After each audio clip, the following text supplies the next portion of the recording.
Bethesda and id Software gave some time to their just-released Doom, the reboot of the classic first-person shooter franchise. id confirmed that they will be continuing to support the Snap Map mode with free expansions and updates over the coming months, also confirming that the first premium DLC pack for Doom will be available next month on PS4, Xbox One, and PC.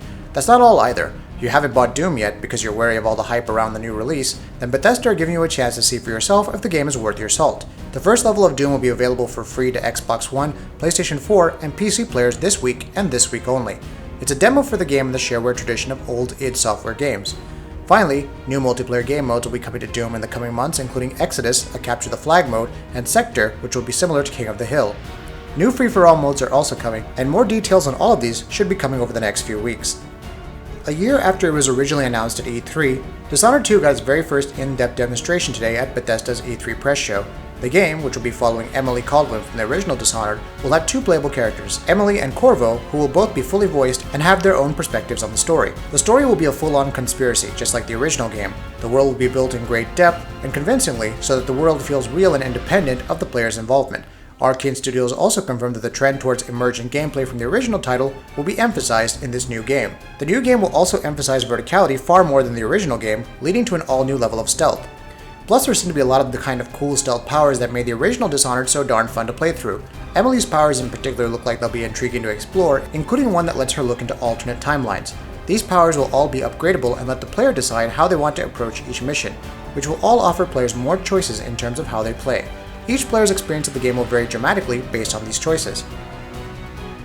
Bethesda confirmed that they will be supporting virtual reality in a big way. Fallout 4 will be coming to the HTC Vive next year, adding an entirely new level of immersion to an open-world first-person RPG that was already incredibly immersive to begin with. If you thought playing Fallout 4 in survival mode was intense, you ain't seen nothing yet, Bethesda's Pete Hines joked on stage. Fallout 4 VR will be playable at the E3 show floor this year. Hines also confirmed that Doom will be playable on the show floor in VR for attendees as well. Going forward, Bethesda will continue to be a pioneer for VR, Hines confirmed, bringing its AAA games to high-end VR platforms. Bethesda had this great intro to their E3 presser this year, which was a neat little throwback to the classic MS-DOS PC gaming days, as well as the PC gaming heritage of id Software. And it started with what looked to be a command prompt, but when one takes a closer look at it, it seems like Bethesda may have ended up putting a nice little tease in there. See, this command prompt had a list of games from the Wolfenstein and Doom franchises. For Doom, it listed Doom 3 and the new 2016 Doom, while for Wolfenstein, it listed Wolf 3D, which was the name of the executable file of the original game, the New Order, the Old Blood, and something called the New Colossus. This one followed the other three entries, which by its placement makes it seem like it will be the next Wolfenstein game. It was probably too early to announce it, but at least it seems like we have a name. As has been rumored for the longest time, Prey will indeed be returning. Arcane Austin will be bringing the classic IP back next year, but a lot has been changed since the original game. The new game seems to be in the vein of System Shock, and it will see you wake up in an abandoned space station where a lot has gone terribly wrong. The player will be using their mind-bending powers to negotiate the treacherous space station and try to figure out exactly what has happened. You'll awaken aboard the Talos 1 in the year 2032 and must uncover the secrets hiding in the depths of the space station while being hunted by the mysterious alien force that has taken over. You'll have to rely on the tools you find on the station along with your wits, weapons, and mind-bending abilities to combat the growing threat and hopefully survive, Bethesda revealed in the press release. Prey will be coming next year for Xbox One, PlayStation 4, and PC. Bethesda also announced their plans for further DLC for Fallout 4 after Far Harbor. Bethesda will be updating the Mammoth RPG with even more content, including more materials, tools, and structures for crafting, which is undoubtedly the most popular part of the game at this point, but also 2 more DLC packs. Vault-Tec Workshop will be coming to Fallout 4 this July, and it will add the ability for users to make their own vaults for the first time in the franchise's history. Meanwhile, Nuka World, which has been leaked multiple times in the past, was confirmed too, though we didn't get to see much of it. It seems as though Nuka World will be a far more substantial DLC pack though, much in the vein of Far Harbor. Bethesda's press conference for E3 started a bit late after multiple delays, but damn if they didn't start in style. You see, the show started with the trailer for a brand new Quake. This is excellent news, especially considering just how well Bethesda and id have managed to reboot its other classic franchises with Wolfenstein: The New Order and Doom. The new game looks pretty damn awesome, judging by the trailer, with the same kind of clash of combat style that makes the original stand out so much, and this new game will live up to the original Quake, id Software has confirmed. id Software also confirmed that the game will be a multiplayer arena shooter for PC, running at 120 FPS with an unlocked frame rate, and it will have extremely fast-paced action. The game will have a diverse cast of warriors, each with unique attributes and abilities, and it will be supported for esports play by id and Bethesda. Bethesda finally took the wraps off of the Elder Scrolls V Skyrim Special Edition and unveiled several of the new graphical features that it would be touting. However, for those who have played on PC with extensive mods, it's easy to be skeptical about just how extensive the remaster work is. According to director Todd Howard during an interview, the textures are even higher resolution than the high resolution texture pack that was released for PC after the base game's launch. Furthermore, if you already own the Elder Scrolls V Skyrim on PC and all its DLC or the corresponding Legendary Edition, then you will get upgraded to the Special Edition for absolutely free when it launches in October. That means that most PC players won't have to pay for any of the substantial upgrades in that new package. They can get them for free. The Elder Scrolls V Skyrim Special Edition is out on October 28th for Xbox One, PS4, and PC. EA kicked off its Play event with Titanfall 2. Despite the single-player campaign's trailer being leaked, Respawn Entertainment showcased multiplayer footage for the game.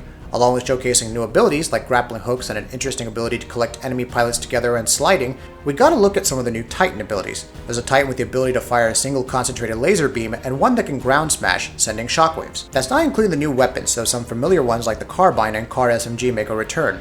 Respawn also promised a deep progression system, though it wasn't showcased. The signature killer plays, possible through wall running and jump kicking, still seem to be present, though these can now be linked with the new grappling hook for even more possibilities. Titanfall 2 is out on October 28th for Xbox One, PS4, and PC. Jade Raymond, general manager of Motive Studios under EA, took the stage at EA Play to outline the plan for Star Wars games in the coming years. Along with confirming that Star Wars Battlefront 2 would be releasing in 2017, Raymond also revealed that Motive Studios will be working with DICE on the game. It will feature content from the new films, and as the new trailer reveals, Criterion Games is also on board. In 2018, we'll see Amy Hennig and Visceral Games release their open-world Star Wars game, which some early footage is showcased. Respawn Entertainment's Star Wars game was also discussed, and Raymond promised that it would explore a different part of the universe. What are your thoughts on the plans for Star Wars, especially with Star Wars Battlefront 2 coming out next year? Does the extra development muscle mean a single-player campaign? We'll find out in the coming year or so. DICE showcased some in-game footage from Battlefield 1 for the first time, displaying its World War I setting, vehicles, and of course, a massive amount of explosions, because it wouldn't be a Battlefield game without lots of explosions. The footage showcased some rather impressive destruction effects courtesy of Frostbite, including what exactly happens when you take down a Zeppelin. The various settings across Europe and Africa were also showcased along with the biplane battles, though not quite a full gameplay demonstration. BioWare did reveal some gameplay footage through a behind-the-scenes video of Mass Effect Andromeda. Mass Effect Andromeda sees you leading an expedition to find a new home for humanity and will boast new planets, new technology, and new races. Familiar ones like the Asari still appear though. BioWare also promises more freedom than ever before with a new cast of characters. The protagonist, still unnamed but likely to be the rumored writer, was showcased near the end of the video. We also get a glimpse at the new enemies and planets that we'll be exploring. Lo and behold, the Mako also makes a return. BioWare has promised to reveal even more information this fall. And finally, what we're seeing here is the heavily rumored Xbox One S or the Xbox One Slim. For the last few weeks, several industry insiders and publications have reported that a slimmer version of Xbox One is in development, along with an upgraded version, codenamed Scorpio, and we finally have our first look at it.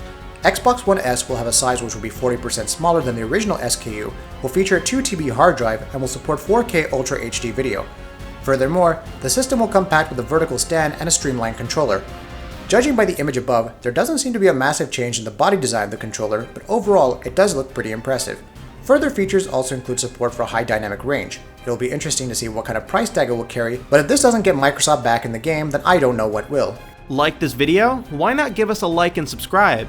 We try and upload amazing videos almost every single day. Thank you for watching this video, and we'll see you on the next one.